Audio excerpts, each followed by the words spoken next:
जय श्री राम दोस्तों, मित्रों, भक्तों एवं संतों, एक नए वीडियो में पुनः आपका स्वागत है। और ठंडी बढ़ रही है धीरे धीरे। अभी आपने देखा है कि मोदी नाइजीरिया और ब्राज़ील की यात्रा पर गए थे। ब्राज़ील में G20 सम्मेलन था, उसमें भाग लिया और ब्राज़ील जाते हुए वो नाइजीरिया गए। भारत के प्रधानमंत्री वहाँ कई 17-18 साल बाद पहुँचे। और इसमें आप देखेंगे कि मोदी की गुडविल कैसी है। और मोदी चूँकि हमारे देश के प्राइम मिनिस्टर हैं, प्रधानमंत्री हैं, तो उसके साथ साथ हमारे देश की साख बढ़ रही है मोदी के नेतृत्व में। डायरेक्शन बहुत बड़ा काम करता है भाई। तो निर्देशन जो है मोदी का वो इस तरह है कि पूरे विश्व में वो देश का नाम रोशन कर रहे हैं। G20 में देखो, उन्होंने चाइना को पीछे करके फ्रंट पे रहे। तो जब हमारा प्रधानमंत्री फ्रंट पे रहता है तो उसका मतलब ये होता है कि हमारे देश की गुडविल फ्रंट पे है। और अभी अभी कल इलेक्शन आया का न्यूज़ आया, आपने देखा किस तरह से महाराष्ट्र में, यूपी में बीजेपी अपना दमखम दिखाई। और कुछ दिन पहले मेरा एक वीडियो था जो योगी जी ने बोला था कि बटोगे तो कटोगे, एक रहोगे तो नेक रहोगे। तो ये सदा सत्य है कि ये यूनिटी में पावर है, एकता में शक्ति है और बंटने में। तो कुल मिला जुला के कहने का अर्थ ये है कि देश की साख, इससे पहले ये बता दूं कि देश का नेतृत्व इस समय बहुत अच्छे हाथों में है और इसको बनाए रखना हमारा कर्तव्य है। हम सभी भारतवासियों का कर्तव्य है कि अपना नेतृत्व एक अच्छे हाथों में रखें। तो इस समय मोदी के हाथों में जो नेतृत्व है देश का, वो बहुत अच्छा है और इसको बनाए रखना हमारा कर्तव्य है। और धन्यवाद कि जो अभी रिजल्ट आया इलेक्शन का, उसमें आपने इस नेतृत्व को बनाए रखा, इसके लिए आपको बहुत बहुत धन्यवाद। और जिससे देश की प्रगति भी हो रहा है। और भाई 10-15 साल में रिजल्ट नहीं आता किसी देश की प्रगति का। आज आप कोई पॉलिसी बनाओगे तो 140 करोड़ जनता को लाभ मिलने में उसे 10-5 साल लग जाते हैं, धीरे धीरे डेवलप होता है। अभी आप देखिए आर्मी में, फोर्स में, आर्मी, नेवी, एयरफोर्स, दोनों में, तीनों में भारत आयुध निर्माण में नगण्य था, लेकिन अब उसकी पृष्ठभूमि डाल दिया है। तो वो अब उसका रिजल्ट आएगा निश्चित ही। अग्रिम 15 साल में भारत आयुध निर्माण में आत्मनिर्भर हो जाएगा। तो इस तरह से कार्य होता है, प्रगति हो रही है। और महंगाई भी जैसे जैसे डेवलपमेंट होगा वैसे वैसे महंगाई बढ़ेगी, इसमें कोई दो राय नहीं, ये फार्मूला है इकोनॉमिक्स का। तो आप देखिए मोदी की गुडविल कैसी है और मोदी ने देश की गुडविल कैसे बनाई है, ख्यात बनाई है, वो आप इस वीडियो में देखेंगे। आगे आप देखिए, ये न्यूज़ चैनल के माध्यम से है, मैं बता रहा हूँ, तो आप देखिए। ये आप नाइजीरिया में देख रहे हैं, वहाँ भारतीय समुदाय में बहुत उत्साह है, सब पहुँचे हुए हैं, मोदी मोदी के नारे लगा रहे हैं। कॉपीराइट के कारण हम मेन आवाज़ नहीं सुनवा सकते आपको। और देखिए नाइजीरिया के राष्ट्राध्यक्ष स्वयं पत्नी के साथ मोदी का स्वागत करने आए हैं और वहाँ लोकल अफ्रीका के लोकल नृत्य से मोदी जी का एयरपोर्ट पे से स्वागत हो रहा है। और ये देखिए भारतीय समुदाय के सभी लोग खुशी से भारतीय झंडे को फहराते हुए, मोदी मोदी के नारे लगाते हुए वहाँ पहुँचे हुए हैं मोदी के स्वागत में। कितना उत्साह है, क्योंकि 17 वर्ष बाद, कहते हैं 17 वर्ष बाद कोई भारतीय राष्ट्राध्यक्ष नाइजीरिया गया हुआ है। तो मोदी जी के नाइजीरिया पहुंचने से हमारे भारतीय समुदाय के लोग जो नाइजीरिया में रहते हैं वो भव्य स्वागत के लिए बहुत उत्साहित हैं, प्रफुल्लित हैं, आनंदित हैं। सब भव्य स्वागत के लिए, मोदी का भव्य स्वागत करने के लिए वहाँ गए हुए हैं। और ये देखिए गुजराती नृत्य में बच्चियाँ मोदी जी का स्वागत कर रही हैं। देखिए भारतीय समुदाय कितना उत्साहित है, प्रफुल्लित है। ये होता है गौरव। अब मोदी के पहुंचने से जो भारतीय समुदाय नाइजीरिया में रह रहा है कितना गौरवान्वित होगा। हमारे देश के नागरिक जो नाइजीरिया में रहते हैं भारतीय, कितना उत्साह है। और मोदी की नीतियों से जो नाइजीरिया में असर पड़ेगा उससे भारतीय जो वहाँ भारतीय रहते हैं वो बहुत सम्मानित और गौरवान्वित दृष्टिकोण से देखे जाएंगे। तो ये है असर। अब आप देख रहे हैं कि राष्ट्रीय सम्मान मोदी का किया जा रहा है। मोदी इस समय वहाँ राष्ट्राध्यक्ष के साथ राष्ट्रीय सम्मान के लिए मंच पर आते हुए, और यहाँ नाइजीरिया राष्ट्र के अनुकूल, वहाँ के नियम के अनुकूल राष्ट्रीय सम्मान, राष्ट्राध्यक्ष का सम्मान किया जाएगा। और वहाँ की जो है सेना अपने रूप से गार्ड ऑफ ऑनर देगी। और इसके लिए मोदी पहुँचे हुए हैं। ये है व्यवस्था आप देख रहे हैं। और एक बात बता दूं कि नाइजीरिया में सर्वोच्च सम्मान से मोदी जी को सम्मानित किया गया और वहाँ एक कुंजी दी गई मोदी जी को, एयरपोर्ट पे ही दी गई। उसका तात्पर्य ये था कि हम अपने देश की बागडोर आपके हाथ में दे रहे हैं। कुंजी देने का अर्थ क्या होता है भाई? आप मेरे देश को आगे बढ़ाइए। नाइजीरिया अफ्रीका का एक देश है और अभी हाल में ही स्वतंत्र हुआ है। तो नाइजीरिया के डेवलपमेंट के लिए मोदी गए हुए हैं। नाइजीरिया से भारत को भी काफ़ी लाभ होगा और ये उनको गार्ड ऑफ ऑनर दिया जा रहा है। Modi ji guard of honour के लिए चल रहे हैं और बड़ी व्यवस्था के साथ उनको गार्ड ऑफ ऑनर दिया जा रहा है।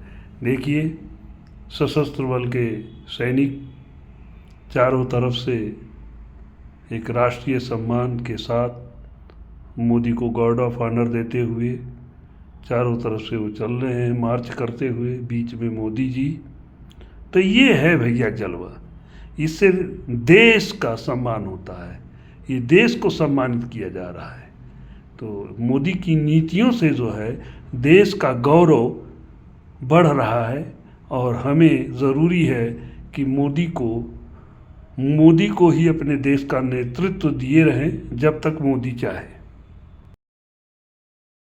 आप भारतीयों के मुख से स्वयं सुनिए जो नाइजीरिया में रहते हैं वो क्या कह रहे हैं। अनुभवी है, सक्षम है, समर्थ है और बेखौफ है। ये अद्भुत अनुभव है। हम लोग इस दिन का कब से इंतजार कर रहे थे। वो देश के प्रधानमंत्री है और वो विश्व गुरु भी है आज के दिन पे। माननीय प्रधानमंत्री जी के दौरे से इसे एक बहुत ही जबरदस्त नई ऊंचाइयों पे संबंध को जाने की संभावना है। मोदी जी से मिलके हम तो जैसे बिल्कुल धन्य धन्य हो गए। हम लोग बहुत दिनों से वेट कर रहे थे मोदी जी का।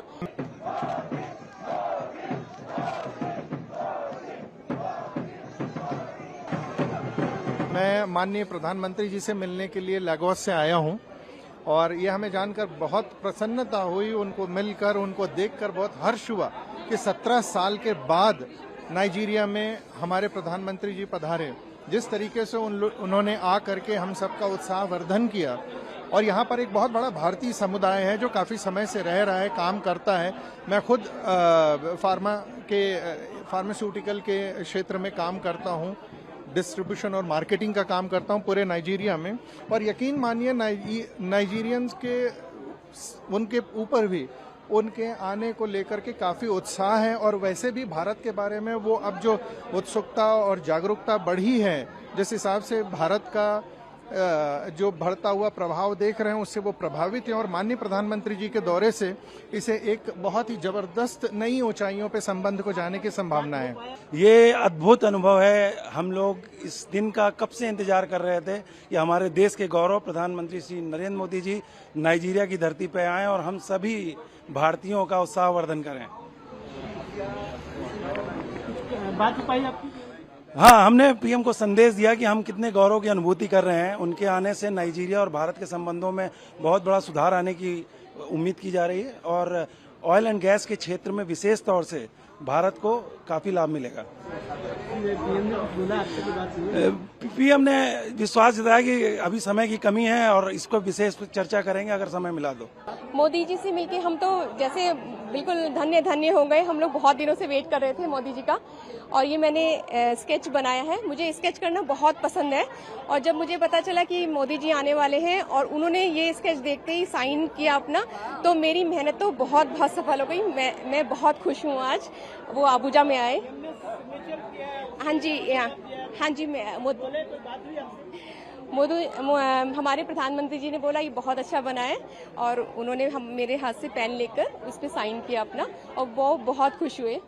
तो मुझे तो बहुत ज़्यादा खुशी हुई कि मुझे तो बहुत खुशी हुई मेरे को। We are very proud that here आज ऐतिहासिक दिन है हमारे लिए। बहुत हम गौरवान्वित है हमारे देश के प्रधानमंत्री से मिलकर। वो देश के प्रधानमंत्री है और वो विश्व गुरु भी है आज के दिन पे। वो इतना हम खुशी है उनसे मिलकर। हम सुबह से लाइन में लगे हैं, अभी मौका मिला उनसे मिलकर। हम बहुत चाबी भेंट की थी। दरअसल ये चाबी नाइजीरिया के लोगों द्वारा प्रधानमंत्री मोदी के प्रति दिखाए गए सम्मान और विश्वास का प्रतीक है। प्रधानमंत्री नरेंद्र मोदी द्विपक्षीय मुलाकातों, प्रतिनिधिमंडल स्तर की वार्ताओं और नाइजीरिया के साथ द्विपक्षीय समझौतों के बाद अब अपनी यात्रा को पूरा करते हुए अब ब्राजील रवाना हुए। आपने देखा कि नाइजीरिया के राष्ट्राध्यक्ष स्वयं मोदी को सी ऑफ करने प्लेन पर आए। पहले लेने आए, स्वागत करने के लिए जब मोदी पहुंचे तो आए, और अब जब मोदी नाइजीरिया से ब्राज़ील के लिए रवाना हो रहे हैं तो वो स्वयं सी ऑफ करने के लिए प्लेन के पास आए और उन्हें हवाई अड्डे तक स्वयं सी ऑफ किया। नाइजीरिया के बाद मोदी जी अब ब्राज़ील में G20 सम्मेलन में भाग लेने के लिए ब्राज़ील पहुंच चुके हैं और ब्राज़ील में उनका भव्य स्वागत हुआ है। आगे देखिए। ब्राज़ील पहुंचे हैं और ब्राज़ील बेहद अहम है भारत के लिए। भारत बहुत अहम है ब्राज़ील के लिए। वजह साफ तौर पर हम देख सकते हैं, उसका भी हम करेंगे आकलन। लेकिन यहाँ पर प्रधानमंत्री का स्वागत किया गया और आप देख रहे हैं कि इंडियन कम्युनिटी वहाँ पर पलके बिछाए इंतजार कर रहे कि प्रधानमंत्री कब वहाँ होटल पहुँचेंगे। तो प्रधानमंत्री नरेंद्र मोदी के लिए अंतर्राष्ट्रीय मंचों पर ब्राज़ील एक ताकतवर सहयोगी के तौर पर है, क्योंकि हमने देखा है कि G20 की हम बात करें इंडियन सोलर अलायंस की या तमाम जो मल्टीलैटरल फोरम्स हैं उस पर ब्राज़ील कंधे से कंधा मिलाकर भारत के साथ खड़ा हुआ है। और ये यात्रा G20 के लिहाज से बेहद अहम हो जाती है, क्योंकि हमने देखा कि पिछली बार जब अध्यक्षता G20 की भारत के पास थी तो अफ्रीकन यूनियन को शामिल किया गया। उस लिहाज से भी इस G20 में कई अहम मुद्दे हैं। जब हम ग्लोबल फूड चेन सप्लाई की बात करते हैं, हम सतत विकास की बात करते हैं, यानी कि सस्टेनेबल डेवलपमेंट की बात करते हैं, गरीबी उन्मूलन का हम जिक्र करते हैं, क्योंकि ये तमाम विकासशील देश हैं, इनकी अपने मुद्दे हैं, इनकी अपनी समस्याएं और इनके अपने समाधान भी। यानी कि टेक्नोलॉजी ट्रांसफ़र कैसे होगा, कैसे ख़ास तौर पर जब हम बात करते हैं फाइनेंस को ट्रैक पर लाने के लिए, वो फाइनेंशियल इंक्लूजन को तमाम देश कैसे एक मत पर आकर सहमत होंगे, ये बेहद अहम हो जाता है। अब बात करते हैं, क्योंकि व्यापारिक लिहाज से यात्रा बेहद अहम हो जाती है, तो ब्राज़ील के जो IT, फार्मास्यूटिकल्स, ऊर्जा, कृषि व्यवसाय की जब हम बात कर रहे हैं, हम बात करते हैं माइनिंग की, हम बात करते हैं इंजीनियरिंग की, ये भारतीय निवेशक वहाँ पर हैं। और अगर बात कीजिए तो भारत के ऑटोमोबाइल, भारत का जो बायोफ्यूल है, वहाँ इन क्षेत्रों में निवेश किया गया। क्योंकि प्रचुर मात्रा में हम अगर समझें ब्राज़ील को, तो तेल उत्पादन में काफ़ी ज़्यादा आगे बढ़ने की कोशिश कर रहा है और आंकड़ों के मुताबिक जल्दी ऐसा हो सकता है कि ब्राज़ील दुनिया के 5 जो शीर्ष देश हैं उसमें उत्पादक के रूप में शामिल हो। तो जिन विभिन्न द्विपक्षीय मंचों का मैंने आपसे जिक्र किया, जिसमें BRICS, G20, IBS, international solar alliance, और जो बहुपक्षीय निकाय हैं यानी कि यूनाइटेड नेशंस, WTO, यूनेस्को, उसमें भारत के साथ मंच साझा करता है ब्राज़ील। पृथ्वी के फेफड़े के रूप में, यानी जब हम जिस जलवायु यानी कि क्लाइमेट चेंज को लेकर पूरा विश्व समाधान खोजने की कोशिश कर रहा है, वहीं अमेज़न वर्षा वन ब्राज़ील के 40% हिस्से में फैले हुए हैं। तो बहुत सारा दारोमदार क्लाइमेट चेंज और ग्लोबल वार्मिंग को ख़त्म करने में साबित हो सकता है ब्राज़ील। तो प्रधानमंत्री 3 देशों की यात्रा का दूसरा चरण पहुंच गए हैं ब्राज़ील। और कुछ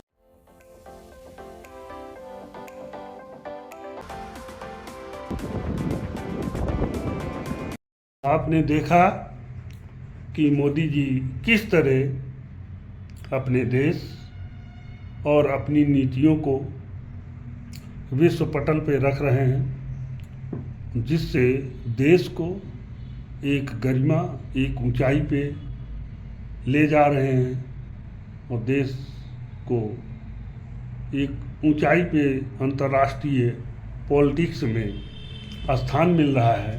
तो ये मोदी हैं तो मुमकिन है।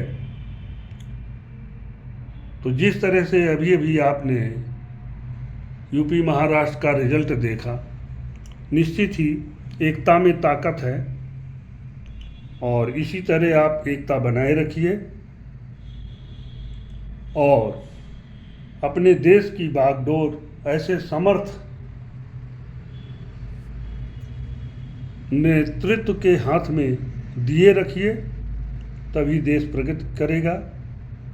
और यदि आप प्रगति चाहते हैं तो प्राय मैं देखता हूँ कि लोग इलेक्शन के समय बोलते हैं कि ये विकास नहीं हुआ, वो विकास नहीं है, और वोट देते समय कहेंगे हमारी बिरादरी का भाई मैंने उसको दे दिया, भाई अपने धर्म का है मैंने उसको दे दिया।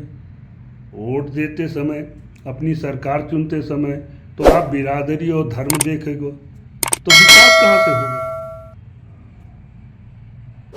तो विकास के आधार पर अच्छे नेतृत्व को देश सौंपना लोकतंत्र में आपका कर्तव्य है। और वर्तमान में आप एक अच्छे नेतृत्व आदरणीय मोदी जी को दिए हुए हो। एक अच्छे नेतृत्व में देश को आदरणीय मोदी जी को दिए हुए हो, ये बहुत उत्तम है और आगे भी इसको बनाए रखना आपका कर्तव्य है। तभी आपका प्रगति होगा, विकास होगा।